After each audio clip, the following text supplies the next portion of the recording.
I can't lose any more friends. And I know that's not just something that's shared by me. I know it's shared by so many of us in this congregation. And quite honestly, the AIDS pandemic statistically was worse here than it was in Great Britain, where I'm from. But it was still a horrific time in our lives.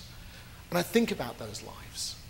I think of some of those lives. I think the youngest, apart from a baby who died of AIDS, the youngest gay man that I actually buried personally of someone living with AIDS was 17 years of age. And I think about, I was just a few years older, but I think, what does that mean? What does this life mean? And it's wonderful to be able to celebrate life, but quite honestly, even as a Christian, I still ask myself, what does that mean? And I know many of us in our community, we're kind of through the AIDS pandemic period. People are still dying of AIDS, those sisters and brothers. Let's not try and convince ourselves they're not. People are still getting infected by HIV today in our community here in Los Angeles. It's not just happening in Africa. It's happening right here in Los Angeles. We still need to talk about safer sex. We still need to talk about how we integrate our sexuality and our spirituality. And Christian ministers still need to speak about HIV and AIDS in pulpits here in California and here in Los Angeles. So we're not going to shy away from any of those topics.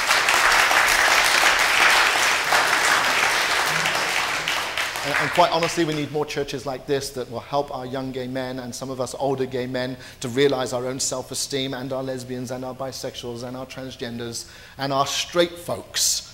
To really get good self-esteem so that we make good and healthy choices about what we do when we...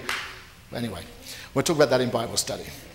But I had the opportunity, right? But I remember, so for me, these weddings are like payback.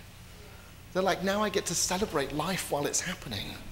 I get to celebrate with people, and now, now all they see is, oh, that's that wedding man over there. But, but quite honestly, I'd rather be known for that than for the kiss of death in our community. But I think about those lives, and I think about how much they offered of themselves. I think about those early AIDS years, and I think men in our community need to salute our women more often than we do, quite honestly.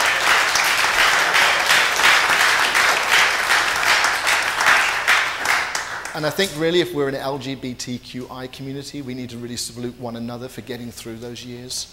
But we really need to salute our women because it was the women who cared for us more often than not, because the men couldn't. We were dying. We were fatigued. We were going through our own issues around our own body images and what it meant to be living with HIV and AIDS. And our women did some incredible stuff. Not only did they care for us, but they were staffing the helplines. They were doing all the stuff that, quite honestly, we couldn't do. And I never understand why there's still the divide between the men's community and the women's community. And I think it's one of the saddest things. I think it's one of the biggest sins that we have in our community, is that we continue to separate ourselves out. And I'm so grateful. I look around this morning, and I know I see a lot of women in our church this morning, and I'm so grateful for the women that are part of our church and part of our community.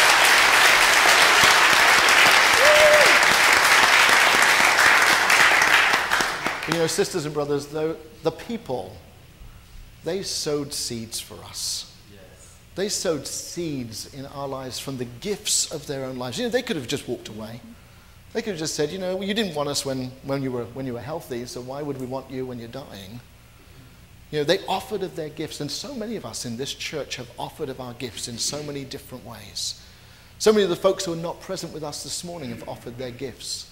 Skip Chasey tells us the story of Metropolitan Community Church in some of those earlier years where, quite honestly, we would never have been a church or a denomination or been able to survive if those people, many of those who lived and died with HIV and AIDS, had not left their whole estates to this church, had not left everything that they had to us so that we were able to continue the work, because in many ways we were dying quicker than we were reproducing.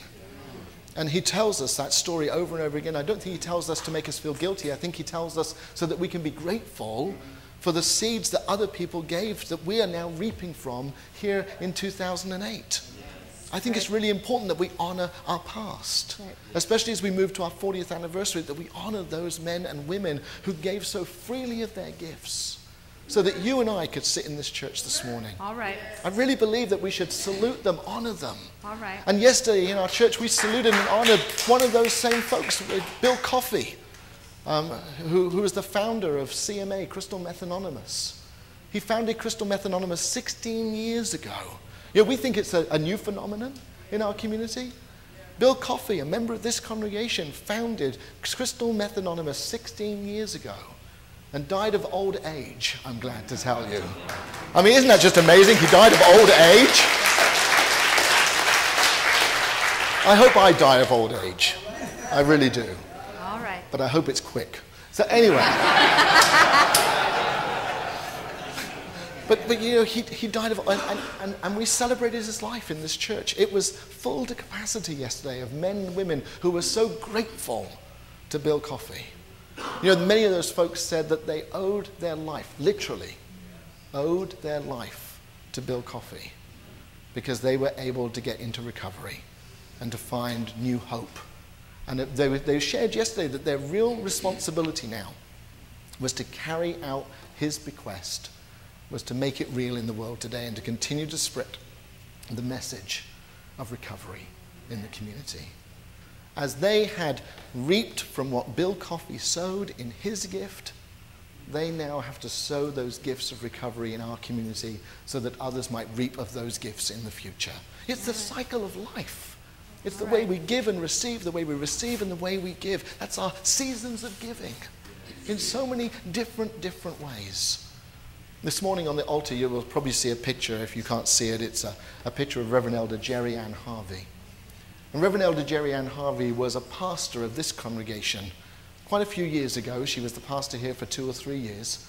And if any of you, I know that there's some of you in this congregation who remember Jerry Ann and who experienced Jerry Ann. Jerry Ann was never a quiet preacher. You know, she was the kind of woman that would come in and you just knew she was in the room.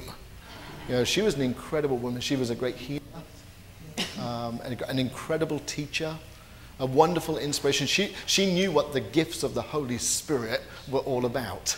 And she was not afraid, even in the liberal MCC, she was not afraid to exercise her gifts of tongues and of healing and of interpretation and of evangelism. She was never afraid to get in your face and to tell you just how it was. And she was one of those of a generation. You know, she was a bull dyke. I mean, can I say that? You know, she was a bull dyke. You know, and she was not afraid of that title. I think she wore it as a badge of honor. You know, she was not afraid. She was an activist, and she was an incredible spiritual leader. And I know that there are folks in this congregation. Glenn Payne here this morning is one of the beneficiaries of Reverend Jerry Ann Harvey's ministry in this church. All right. You know, he wrote a little piece that was spoken at her memorial service yesterday in Toronto. And he said in there, and I don't know whether he had to say this because he had to give this piece to me to pass on, but he said that Reverend Jerry Ann Harvey was one of his favorite pastors at MCC Los Angeles. So I'm glad he put one and not was his favorite pastor at MCC Los Angeles. But, you know, he reaps from what she sowed. Yeah. That's right. And quite honestly, I think we reap from what Glenn Payne has sown in this congregation.